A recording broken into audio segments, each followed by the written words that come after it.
Looking for projects for your academics? Need help with your project? Want any pre-built project? Then you are at right place. Welcome to my channel, Project Solutions Hub. Hello everyone. Today, we're diving deep into a fundamental mini project for B.Tech CSE students, a simple yet functional music player application.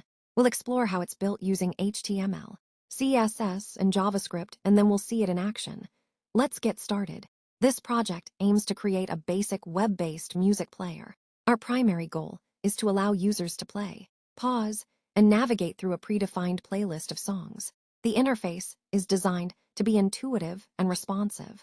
You'll notice areas for the song title and artist, alongside the essential playback control buttons: previous, play, pause, and next. This project is a fantastic way to grasp core front-end development concepts. All right, let's break down the code that powers this music player. Our HTML file, index. HTML forms the skeleton of our application. Inside the body, tag, we have a main div container that holds everything.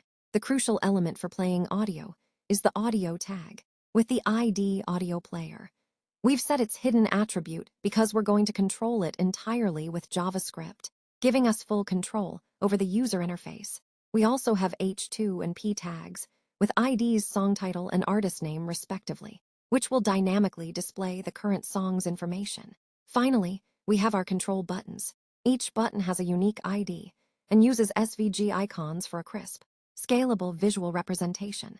Notice the two SVG icons within the play-pause btn, one for play and one for pause.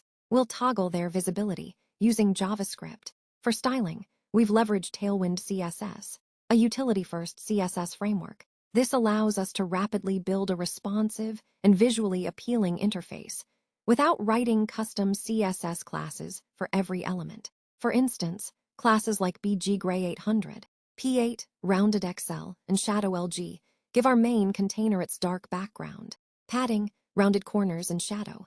We use responsive classes like WFull, MaxWSM, Emd, MaxWEmd, and LG. MaxWLG to ensure the player adapts gracefully to different screen sizes, from mobile to desktop. The buttons use classes like BG-Indigo 600, Hover, BG-Indigo 700, and Rounded Full for their appearance and hover effects. Now, let's talk about the heart of the application, the JavaScript.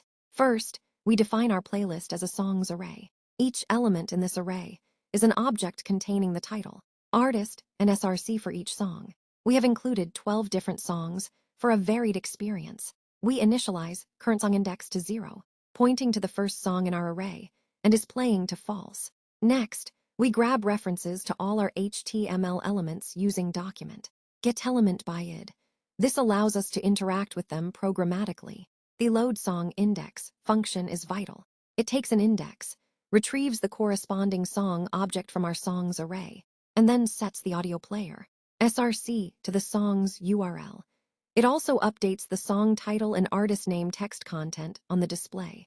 The toggle play pause function handles the core playback logic. If is playing is true, it pauses the audio and switches the visible icon from pause to play. If false, it plays the audio and switches the icon from play to pause.